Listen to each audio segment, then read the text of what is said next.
এইচএসসিতে আমি আমার দিনাজপুর সরকারি কলেজে ফার্স্ট ছিলাম, দিনাজপুর বোর্ডে ফার্স্ট ছিলাম, গোটা দেশের সেকেন্ড হাইয়েস্ট নাম্বার ছিল।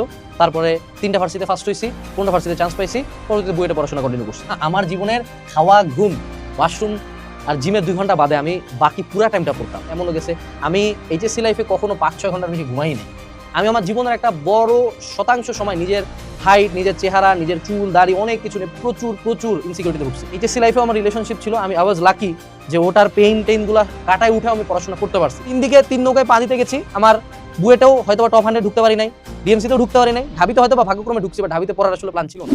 আমি এইচএসসি 2018 ব্যাচ, এখন আমার পরে মোটামুটি প্রায় 9-10টা এইচএসসি ব্যাচ আর কি মার্কেটে ঢুকে গেছে। সো আমি এখন থেকে প্রায় 8-9 বছর আগে এইচএসসি পরীক্ষা দিয়েছি, এবং আমি এইচএসসিতে পড়ছিলাম 2017 সাল এবং 2018 সাল। সো নিজের প্রায় 8-9 বছরের ইয়াঙ্গার সেলফকে আমি আসলে কি টিপস দিতাম, যদি আমার এখনকার আনাস যদি ওই সময়কার আনাসের সাথে কথা বলতে পারতো, তাকে আমি কি টিপস দিতাম, সেই 10টা টিপস আমি তোমাদের সাথে শেয়ার করব।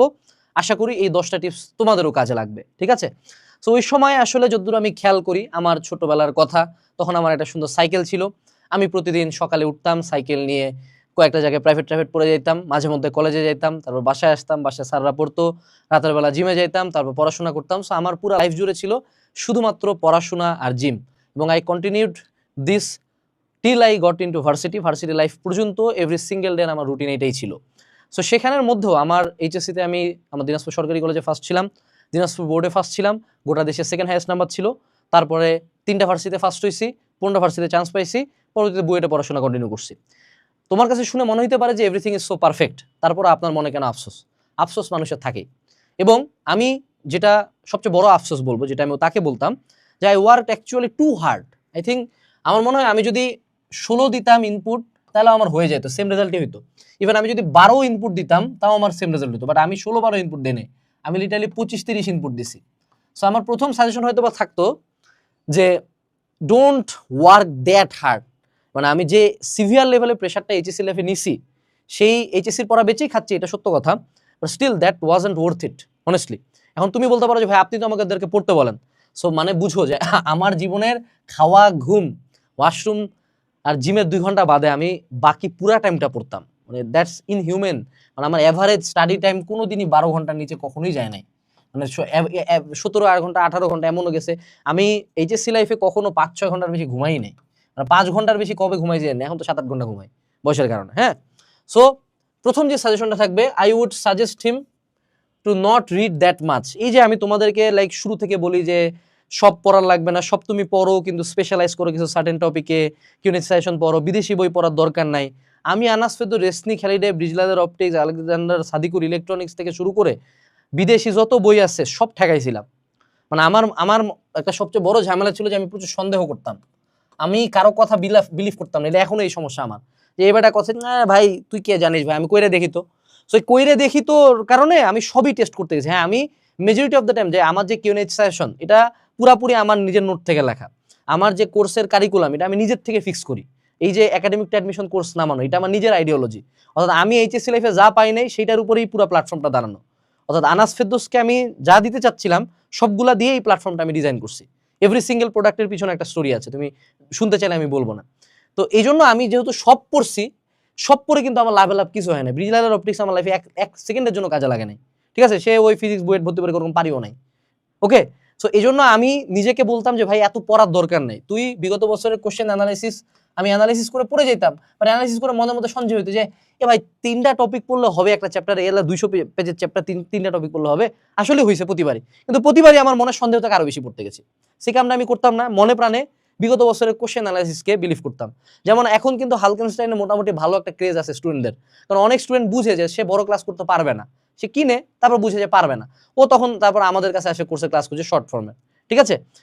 এরপরে আসো, সেটা হলো I wouldn't B A triplet. আমার এই যে বুয়েটে চান্স পাইছি আমি, তারপর আমি এসএসএমসিতে চান্স পাইছি, তারপর আমি ঢাবিতে চান্স পাইছি, এই কথাটা, এই 3টা জায়গায় চান্স পাওয়া শুধুমাত্র এই যে তোমাদের সামনে আমি বলতে পারতেছি আজকে, এইটা বাদে আমার লাইফে কোনো জায়গায় কাজে লাগে নাই।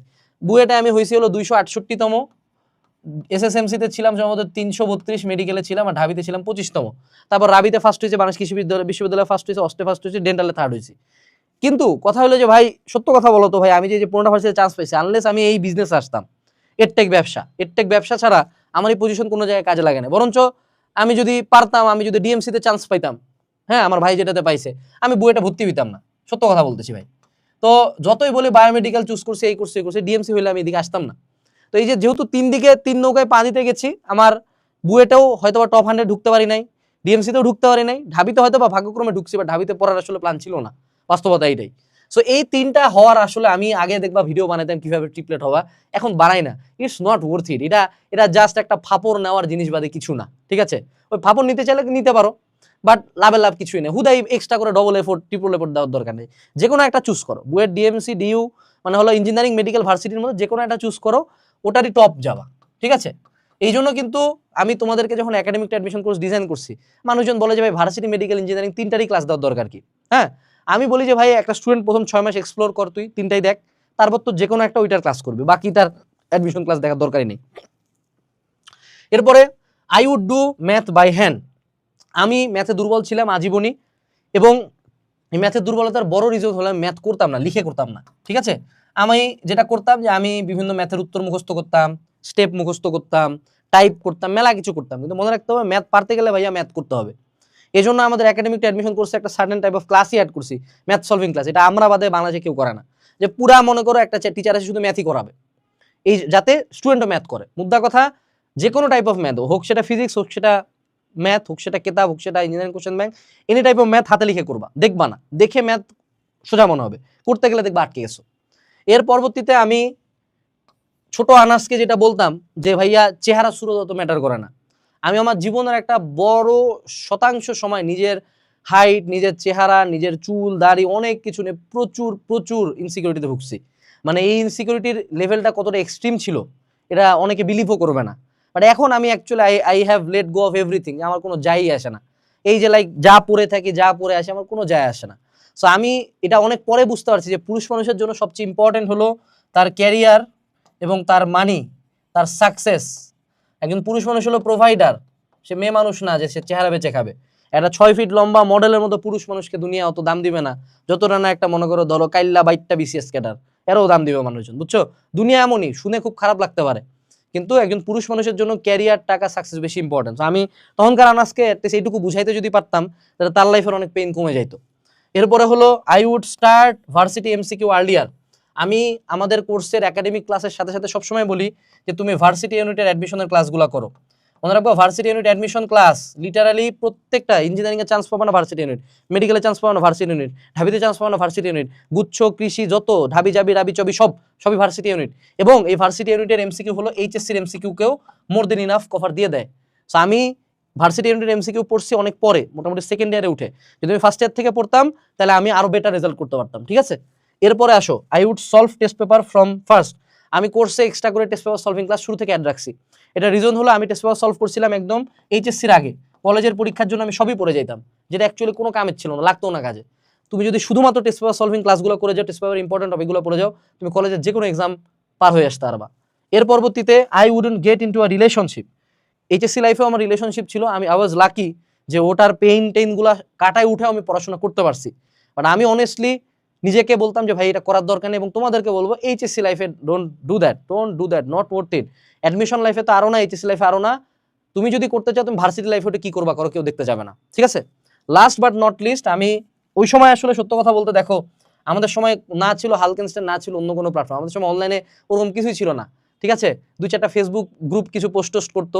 সো আমি আসলে হালকেনস্টাইন জার্নিটা শুরু করছি। হালকেনস্টাইনের তুমি এভরি সিঙ্গেল প্রোডাক্ট, যারা আমার প্রথম লেখা বই হলো কেন সেশন, এটা হলো আমার নোট।